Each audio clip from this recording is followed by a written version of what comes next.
Hey sisterhood, it is Kristen here, and we are going back to having a good old-fashioned car conversation, and you are catching me post-workout with barely any makeup on. We're just gonna keep it real and chat about a topic that you guys ask us about a lot, which is can Christian women prepare for sex before marriage? So we're talking single women, dating women, engaged women, right? You're not married.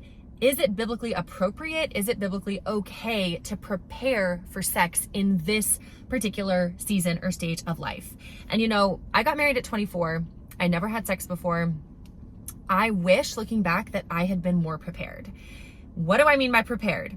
I mean, I wish I had been more biblically informed. I was biblically informed in a lot of ways, and I had received really great counsel and had read great resources.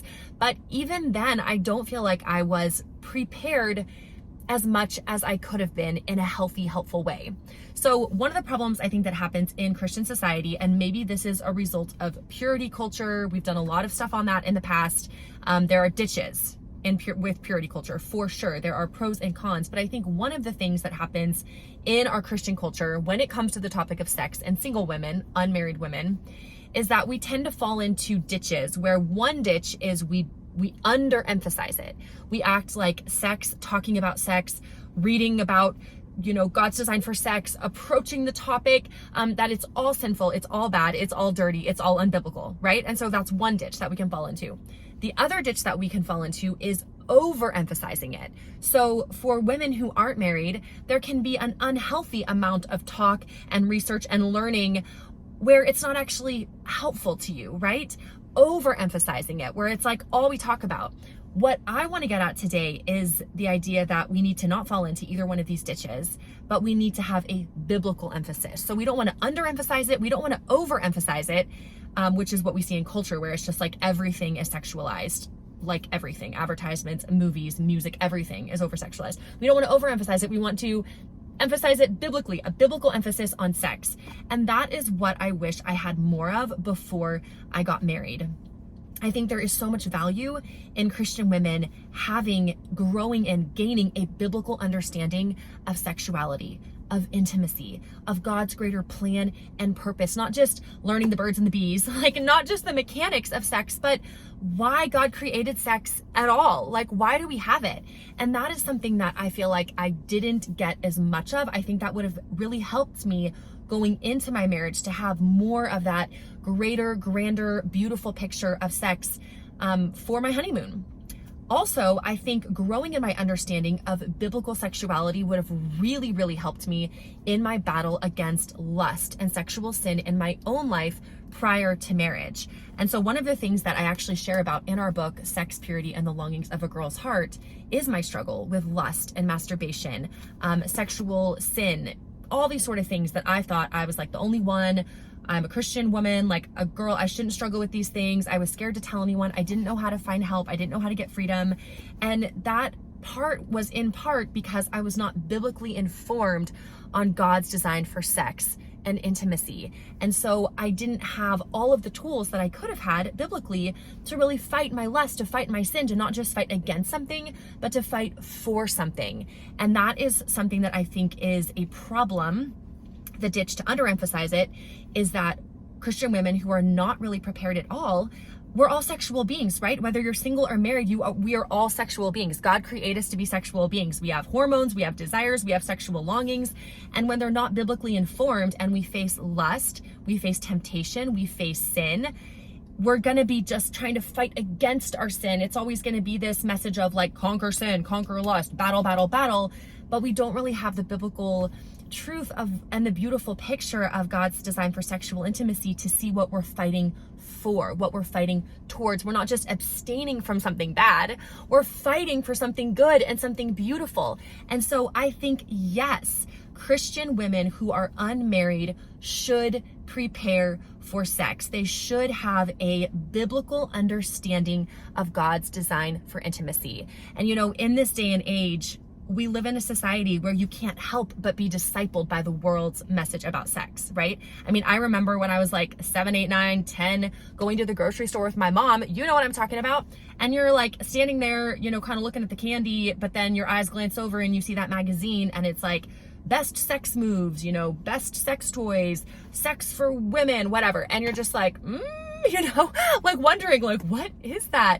And so from a young age, we are 100% being discipled by what the world has to say about sex and about intimacy. But 99.9% of the time, it's not biblical, right? It doesn't behold and uphold God's beautiful design and have it in the right context and talk about sex in the right way, like God designed it to be, this beautiful thing.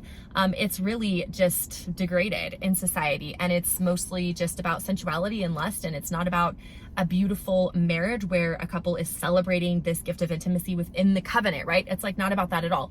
All that to say, we're being discipled by the world constantly, and so we have this weird idea in our head sometimes as Christians that, okay, well, we shouldn't talk about it until we're married because we might lust, we might sin, so we'll just avoid it, almost a fear-based approach. But then at the very same time, we're not really taking into account the fact that we are every single day pretty much being discipled by the world's message about sex and about intimacy and about sexuality and our desires and what to do, how to handle them. So it's almost like we're not doing ourselves any favors, right? We're trying to live as Christians. We're taking in the world's message, but then saying, ooh, we shouldn't take in God's message. That is so backwards. That needs to change. I think what Christian women, young or old, single, really, I'm talking to all the unmarried ladies right here, I think you would do yourself a huge favor to prepare for sex by tuning out what the world has to say, right? Take inventory. How much of what you consume is really discipling you in the world's version of sex, the world's message, the world's worldview about sex. And if you think about how many, maybe in books that you're reading, movies that you willingly watch, music that you're listening to, conversations you have, things you're looking up online, stuff you're just scrolling through on social media, how much of that are you okay with subtly taking in the world's message about sex, and how little are you actually going to the Bible and learning a biblical worldview about sex? So that's my main point here, is that I think Christian women are receiving discipleship in this area, whether they like it or not. And I'm saying that we need to be more proactive to make sure we're pursuing biblical discipleship, because that is going to help us be prepared for sex, not only in our marriage, but right now, as we're seeking to glorify God in our sexuality. For those of you who are unmarried, it will help you right now. It will not only help you battle lust and fight against sin and fight against temptation, it will help you pursue what is true and what is right and what is good, and to uphold and value something that is so beautiful in its right place, because you see this bigger picture of why God created sex in the first place. So it will help you now, and it will help you then. And so my encouragement to you is to prepare in a healthy way. Don't overemphasize it. Prepare biblically. Song of Solomon 8:4 talks about the single women in Jerusalem, and you've probably heard this verse. It just talks about, be careful to not stir up love, to not awaken love before it's time.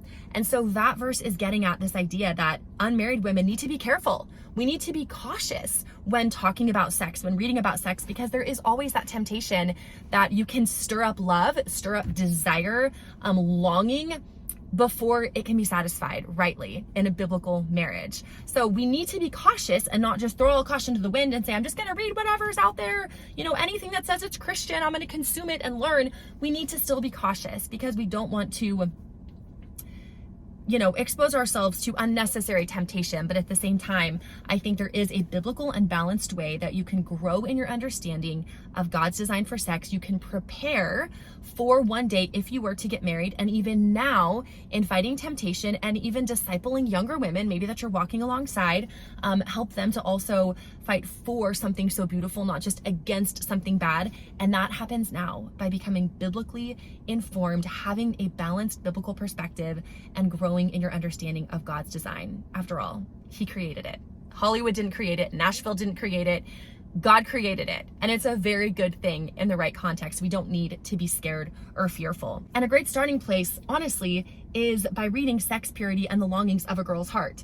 If you haven't read this is the perfect place to start, because it is a book all about God's design for sexuality, for intimacy. And we dig into the fact that lust isn't just a guy problem, that it's a girl problem, that fighting sexual sin, battling temptation, it's something that we all need to be equipped to know how to do, because it's something every human faces, right? And so this book not only gives you tools to fight sin, but it helps you understand that bigger, beautiful picture that I've been talking about of God's design for sex and intimacy. And if you haven't read it, I think you will be honestly completely transformed by the end of it, because you will see a picture, this vision, this beautiful spiritual reality that's depicted in earthly metaphors of God's design for sexual intimacy in a way that you have never heard of before, and your mind will be like blown.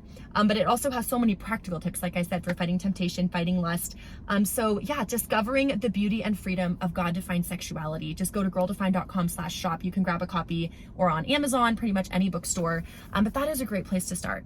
This is also a great resource for you to take a younger sister, a younger friend, a girl you're mentoring through as you grow in your understanding of God's design for intimacy and sex and the beauty of it. You can invite other younger Christian women who are also being discipled by the world's message to say, nope, we're going to tune that out and we're going to tune in God's word. This isn't God's word, but we unpack God's word a ton in here. We're going to tune in to a biblical understanding of sexuality, because that is going to help us now and in the future, and it's going to help us to worship our God truly as the creator of sex, as he is the most amazing, awesome God. It'll help us in our worship to worship the right things, the right God, and not the wrong God, right? So I hope this was encouraging to you. All that to say, yes, I think there is a beautiful and biblical place for unmarried women to grow in their understanding of sex, to prepare for sex. And I think that can start right now.